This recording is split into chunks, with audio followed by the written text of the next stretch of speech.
was gone last time? Did we do anything? If that question makes you tired just hearing it, this episode is for you. Today, we're talking about student accountability routines, the systems that help students navigate your classroom without you having to solve every problem for them. Welcome to the Secondary Teacher Podcast, the podcast for middle and high school teachers juggling multiple preps to get the strategies to reduce overwhelm so that you don't have to choose between being an effective teacher and prioritizing important relationships. I'm your host, Khristen Massic, a 10-year high school engineering teacher, former middle school assistant principal, and teacher coach. Every week, we will discuss strategies, systems, and time-saving tips to help you not only survive but thrive as a multiple prep teacher.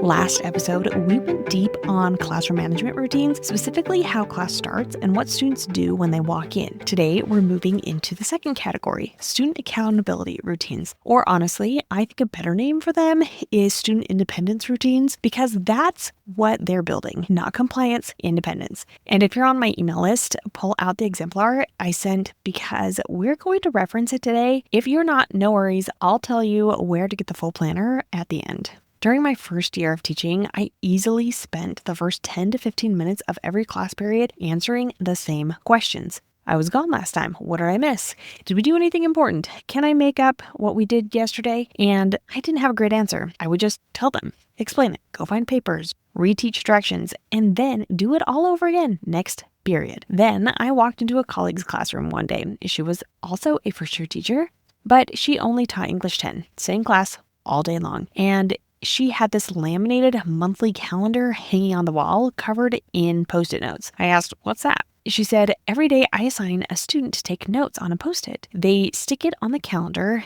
If anyone is absent, they just go and look at the calendar." And I remember thinking, what? That's brilliant. I loved it. I wanted it immediately. But here's the problem. She taught one class all day. I taught multiple preps. I would have needed 6 calendars, 6 note takers, 6 systems running simultaneously, and I just couldn't make it work, so I let it go.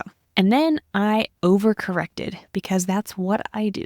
I spent part of the summer designing what I was convinced was going to be a brilliant absent work system. Students had folders with their names on them, a binder with forms they needed to fill out, a process for attaching the form to the assignment, a tracking system for me on the back end. I came back in the fall genuinely excited about it. And then I don't know that a single student used it. Not one. They still came and asked me what they had missed. They still expected me to go find the papers, the folders with their names on them, just sat right there. And it was full of notes and handouts nobody had ever picked up.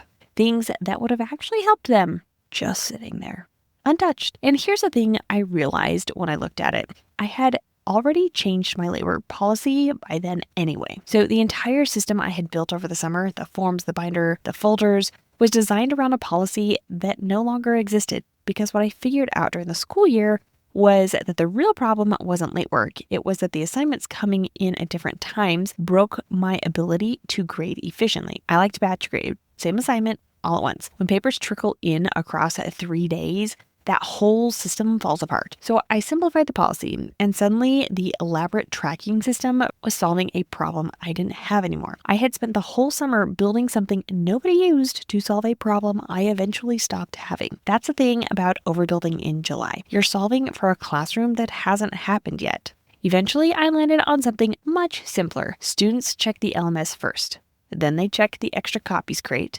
Then, and only then, they come to me. That order matters, because it teaches students to exhaust available resources before relying on me as the retrieval system. And that's it. No forms, no binders, no folders with names on them, just a clear sequence students could actually remember and follow. Here's the honest truth about student accountability routines.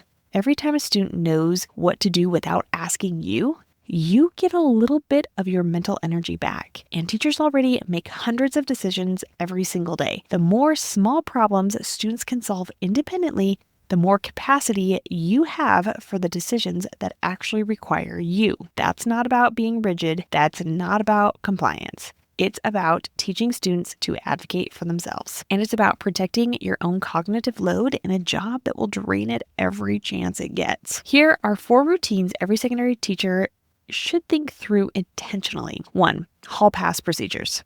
Can students simply leave? Do they sign out? Is there a physical pass, a digital one? How many students can leave at once? Students actually appreciate consistency here more than teachers expect. 2, tardy procedures. What happens when a student walks in late?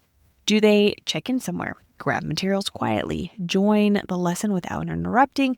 The goal is reducing disruption, not manufacturing consequences. 3, absent work procedures. This is probably the biggest frustration in this category and the one we're going to break down in detail in a minute. Because if you don't have a clear procedure here, you become the retrieval system, and that is exhausting. 4, turning in assignments. Where do assignments go? Physical tray, digital platform, color-coded bins. How do you know if something was actually submitted? These tiny systems remove dozens of repetitive conversations every single week. Okay, let's jump into the example because I want to walk you through what it actually looks like to build an absent work routine intentionally, not just name it and move on. The planner will walk you through these same 5 questions we covered last episode, but I want to highlight a few things from this specific example that I think are worth saying out loud. What the routine looks like for students. Students check the LMS first. Content is organized week by week so they can find exactly what happened while they were gone. Then they check the extra copies crate, labeled by period and day of the week. If they still have questions after that, then they come to me. That sequence is the whole routine. Check the LMS, check the crate, then ask. What the routine looks like for the teacher. And this is the detail I think matters most, and it's easy to miss. Every time paper copies are distributed in class, extras go into the crate immediately. Not at the end of the day, not when you remember, immediately before moving on to the next activity. Because if the crate isn't current, the whole system breaks down. Students go to check it, find nothing, and they come and ask you anyway. The routine only works if you maintain your side of it. What happens when students don't follow it? Here's something worth naming that the planner addresses directly. If a student misses the introduce phase and doesn't access those materials, they're going to struggle during practice, and they might arrive at produce phase without enough foundation to do well. The natural consequence of not following the routine is built into the learning itself. That's not punitive. That's just what happens when you skip steps. How to actually teach it. And this is the part most teachers skip entirely. On day 1, I do. Walk students through both systems out loud.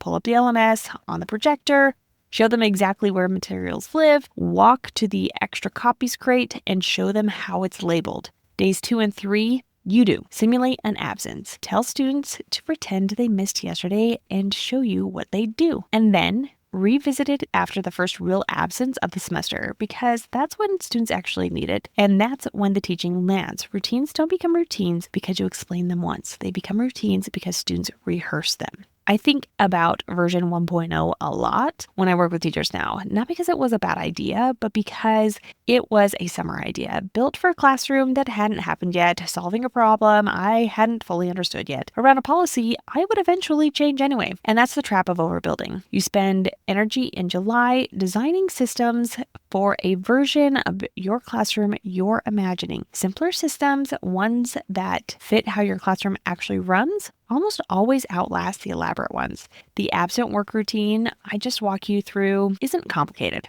Check the LMS, check the crate, then ask. 3 steps, taught explicitly, practiced early. That's it. And that routine will do more for your sanity than any binder full of forms ever could.